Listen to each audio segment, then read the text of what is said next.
Gente, agora mudando de assunto mais uma vez do programa, porque por aqui a informação não para não. Agora a gente vai ficar por dentro das movimentações de Ceará e Fortaleza no Campeonato Brasileiro. Hoje tem camisa... Eu venho pra cá, isso, cabecinha. Ei, camisa 8 de hoje, com estreia dela, maravilhosa, a rainha do Cascavel chegando aqui com a gente. E aí, Josi Freitas, muito boa tarde, bichona.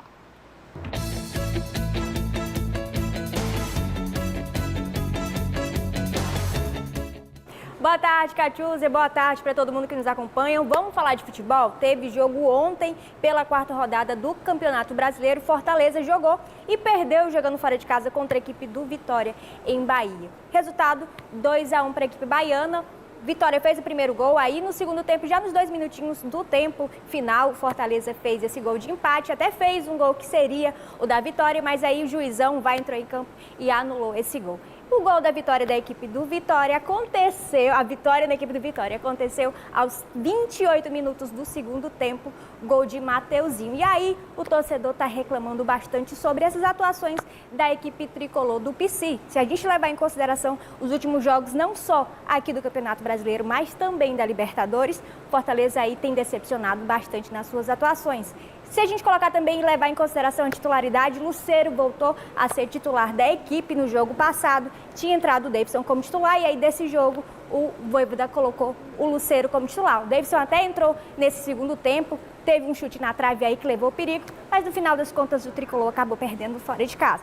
Próximo confronto contra a equipe do Palmeiras, jogaço aí, que a gente vai poder acompanhar. Se o Fortaleza entrar focado, pode ser que vença, mas o jogo vai ser complicadíssimo aí, envolvendo o segundo colocado da tabela de classificação. Bora falar um pouquinho agora sobre Ceará. Ceará já tem confronto aí na segunda-feira contra a equipe do Bahia, mas quem vai dar mais informações sobre essa representação, a equipe do Ceará vai se representar hoje, nessa quinta-feira, já avisando o próximo confronto contra a equipe do Bahia, é o Júnior Marquezine. Alô, amigos do Camisa 8. O time do Ceará, após a vitória da última terça-feira diante do Vasco 2-1, tem reapresentação marcada na tarde desta quinta-feira no CT em Porangabuçu, a partir das 16 horas, já iniciando a preparação de olho na partida da próxima segunda contra o Bahia, às 20 horas, Arena Fonte Nova, jogo válido pela quinta rodada do Brasileirão da Série A. O time alvinegro, em 2 partidas que jogou fora, empatou uma diante do RB Bragantino e perdeu a outra de virada para a equipe do Juventude. O Ceará, que continua invicto jogando em Fortaleza, na Arena Castelão ou no estádio Presidente Vargas, agora são 24 partidas invicto. A preocupação do Departamento Médico do Ceará é com relação à contusão do Bruno Ferreira. Notícias mais atualizadas a gente vai saber a partir da reapresentação que vai acontecer na tarde desta quinta-feira, se a contusão dele merece maior cuidado, se ele vai ficar ou não fora do jogo da próxima segunda contra os baianos. E com relação ao retorno do jogador, do atacante Pedro Henrique, que já está no período final de transição, e também, quem sabe, a estreia finalmente de um outro atacante, no caso, o jogador Bruno Tubarão, que ainda não estreou com a camisa alvinegra. Destaques do Ceará, Júnior Marquezine para o Camisa 8. É isso, viu? O Ceará volta em campo nessa quinta-feira, se representar, a gente vê como é que vai ser. Mas olha, interessante o que Marquezine falou. Obrigada, Marquezine, pelas informações. É interessante o que a gente falou, porque a gente tem aí possivelmente a volta de uma dupla inédita, né?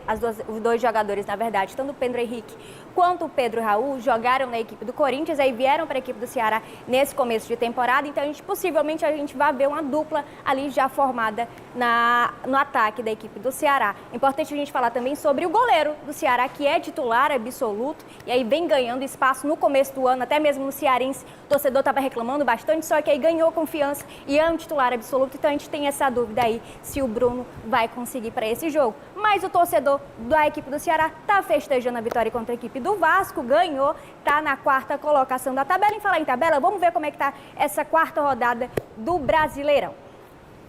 A gente tem aí o G4, né, o famoso G4, Flamengo, Palmeiras, Fluminense e Ceará, né? O Flamengo, aliás, ganhou da equipe do Juventude por 6-0. Nada mais, nada menos que um 6-0. O Palmeiras é o próximo confronto, próxima equipe que vai jogar contra a equipe do Fortaleza. A gente tem um duelo aí, até meio que ímpar, se a gente levar em consideração o Fortaleza, que tem um Vojvoda que está ali há 5 anos, 5 temporadas na equipe do Fortaleza. E o Palmeiras tem nada mais, nada menos que Abel Ferreira, que também já está há muito tempo, tem só 10 títulos pela equipe do Palmeiras. Só para vocês entenderem aí o quanto que vai ser difícil e emocionante essa disputa.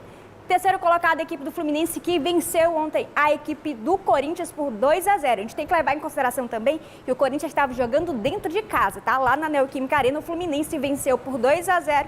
A gente também tem que pontuar sobre a questão do Renato Gaúcho, que desde que voltou para a equipe do Fluminense não perdeu. Ceará completa essa 4ª colocação, tenho certeza que o torcedor, se fosse pelo torcedor, já estava feliz da vida, podia acabar o campeonato aqui, porque além de terminar no G4, já tinha uma classificação direta para a Libertadores da América. Saindo desse G4, Bragantino, Vasco, Juventude, Mirassol, Internacional, que há poucas rodadas atrás estava na liderança da competição, fechando a 10ª colocação, a equipe do Botafogo. Se a gente virar a página, 11º colocado a equipe do Fortaleza, que querendo ou não perdeu para a equipe de Vitória, perdeu pontos importantes porque esse jogo, dependendo do que o Vojvoda poderia ter feito, dava para conquistar essa vitória. Santos, Corinthians, Vitória, Cruzeiro e São Paulo. E na zona da degola, Grêmio, que nos últimos jogos também tem sendo um grande fracasso. Aí se a gente colocar como decepção, tá na corda bamba o técnico da equipe do Grêmio. Bahia, Atlético Mineiro, Sport fecham essa zona, esse Z4 do Campeonato Brasileiro. Mas, por enquanto, o torcedor está feliz da vida. O torcedor do Ceará e o torcedor do Fortaleza está na bronca com a equipe. Mais informações do futebol é aqui no Camisa 8.